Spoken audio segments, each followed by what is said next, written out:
இன்றைக்கி நம்ம டெங்குவோட அறிகுறிகளை பற்றி பார்ப்போங்க. டெங்கு வந்தாலும் 75% ஆஃப் த மக்கள் வந்து ஏசிம்டமெட்டிக்காக தாங்க இருப்பாங்க. அதாவது டெங்கு வந்ததுக்கான எந்த ஒரு அறிகுறியுமே அவங்களுக்கு இருக்காது. மீதி இருக்க 25%ல் 1-5% வரைக்கும் தாங்க அந்த டெங்கு வந்து சிவியர் டெங்குவாக மாறதுக்கான சான்ஸ் இருக்குது. டெங்குவை நம்ம 3 ஃபேஸஸாக பிரிக்கலாம்.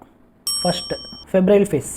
இதில் sudden onset of high fever, அதாவது நைட்டில் நல்லா தூங்கியிருப்பீங்க, திடீர்னு காலையில் ஏந்து பார்க்கும்போது செம்ம ஜுரம் அடிக்கும். ரெண்டாவது கிரிட்டிக்கல் ஃபேஸ். இந்த டைமில் தான் நம்ம ரொம்ப கேர்ஃபுல்லாக இருக்கணும். ஏன்னா இந்த டைமில் தான் நம்ம ரத்தத்தில் இருக்க பிளேட்லெட்ஸ், அதாவது தட்டணுக்கள் குறைஞ்சிருக்கும். நார்மலாக 1.5 to 4 lakhs இருக்க வேண்டிய பிளேட்லெட்ஸ் 20,000 30,000 வரைக்கும் குறையலாம். இந்த டைமில் யூஸ்வலாக ஃபீவர் நல்லா குறைஞ்சிருக்கும். இதனால் நமக்கு சரியாயிடுச்சுன்னு நினச்சி டாக்டரை பார்க்காம இருக்கக்கூடாது. மூணாவது ரிகவரி ஃபேஸ். இந்த ஃபேஸில் யூஸ்வலாக கம்மியான பிளேட்லெட்ஸ்லாம் நார்மல் வேல்யூக்கு வந்துடும். கை கால் வலி, இடுப்பு வலி அது எல்லாமே கொஞ்சம் கொஞ்சமாக கம்மியாகி நம்ம கம்ப்ளீட்டாக ரிகவர் ஆகிடலாம்.